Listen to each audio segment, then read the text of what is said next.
Hi everyone, and welcome back to the new season, new technique, crafty YouTube collaboration hop. Today we all have to try something new to us, and I thought I would dive into the intimidating world of gel press. I have these, they have been sitting in my craft room for probably a couple of months now, I would say, and they just intimidate me. I haven't even opened them to kind of feel them, so this is like brand new out of the packet. And I must say, I was a little bit surprised actually at just how soft and squishy and lovely it felt. I was kind of expecting this plate to be a little bit firmer for some reason. I have no idea why, because it literally does say gel press. But you know, when you just kind of get an idea in your head. So as I was saying, this is like a technique that I have felt been so intimidating. I don't know why, because it looks like a lot of fun. I've seen loads of my friends like just get completely obsessed and they are loving it, they're getting great results, and I'm sitting over here like, oh, but it looks scary. Like, it can't be that scary, it's crafting, right? But anyway, I had to get over that hump in my head and just kind of get on with it. So I thought when this YouTube collaboration came up, I was like, this is the perfect time, because although I'm sure there are plenty of techniques out there that are new to me that I still haven't tried, this was the first one that's been like at the top of my list of things that I have to do, because I actually have a collaboration that I have to do with the gel press. So I thought, okay, I'm gonna dip my toes in gently, like, you know, check the water temperature and that as you do, and just kind of baby steps. Not even like baby steps, like a baby crawl. Like, we're gonna go super slow and gentle. And sorry, I have a bit of a croak in my throat. So I thought as well, I'm gonna be using the Atelier Inks from Ink on 3 rather than go like heavy with acrylic paint right away. Because I've had people tell me that if I don't want to use acrylic paint, then just start with inks and it will be kind of like a nice introduction. So I thought, you know what? Let's actually listen to people's advice for once. So that's what I did. So I thought, okay, let's start out simple and easy first and just kind of dab on some color, right? And then, you know, so this one is, I want to say Bee Sting yellow, and then Goddess green. And then we have Trinity teal. And then we're going to finish off with a little bit of peacock blue. And you know, already I was kind of like, oh, okay, all right, now what? So get the brayer out, and then I got a little bit mesmerized by that for a second, and then I thought, okay, well, let's do this. Let's get in there. Let's do this. So I may have gone like a little bit sort of light-handed with the brayer first, because I was like, well, I mean, baby steps, right? And put the first piece of cardstock down, and then it was reveal time. So this is like, okay, all right, yeah, I like it. Okay, yeah, I can live with this.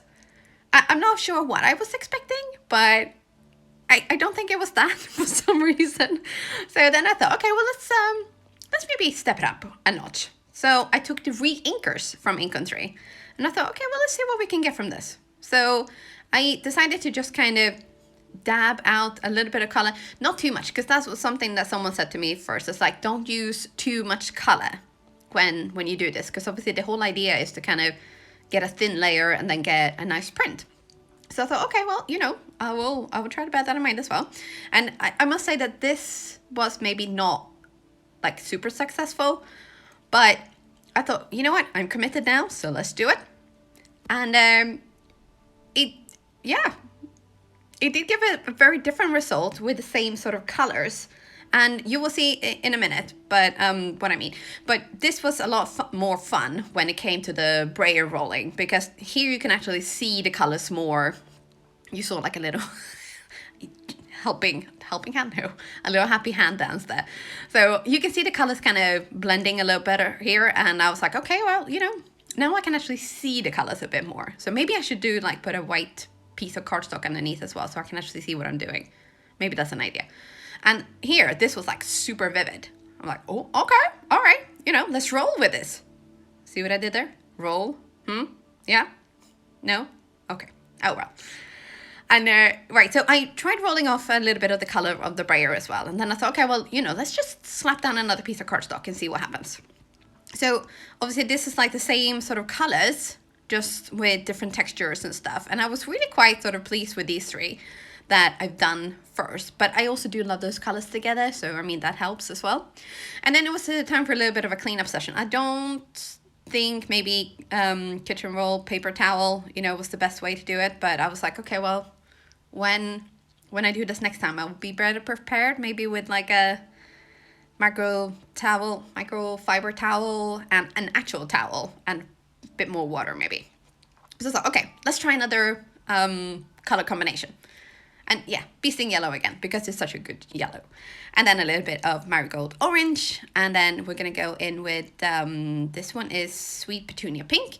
And then a bit of my jam purple. And then I thought, okay, well, let's try it with a stencil.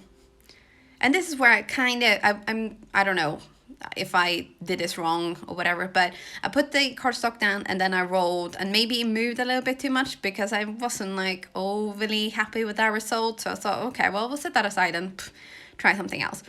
But then I did actually end up smooshing on that gel plate. And okay, so first of all, we're gonna have a look at these ones again. So these three are done with the same colors from the Ink on 3 inks. So we got bee sting yellow, goddess green, trinity teal, and peacock blue. And I created those three amazing backgrounds. Now here are the other two that I made. So what I ended up doing was, because I didn't like that print, even with the mermaid scale. So I actually spritzed the whole thing with water and just did ink smooshing on top. But, you know, I would probably use them for something else. And then I thought, okay, well, you know, I'll probably need to finish a card as well, right? So I used this new Kylee Girl from Picket Fence Studios. And she kind of looks like she's holding a rag or towel or something. So I thought, okay, well, you know, I'll color that in the same colors as the background. And then add this stamp set that says, she has fire in her soul and ink on her fingers. I thought that was kind of perfect, because I did actually end up with ink all over my fingers. And yeah, it was, I mean, it's taken me like a whole day to scrub off that color, but oh well, there you have it. So this sentiment, I stamped out first in black, and then I heat embossed it with clear on top. And then I just glued her down, and that was the card done. So that was my foray into gel pressing for the first time. Now, the next stop on the hop will be right at the top of the description box, and I hope I'll see you soon again. Bye!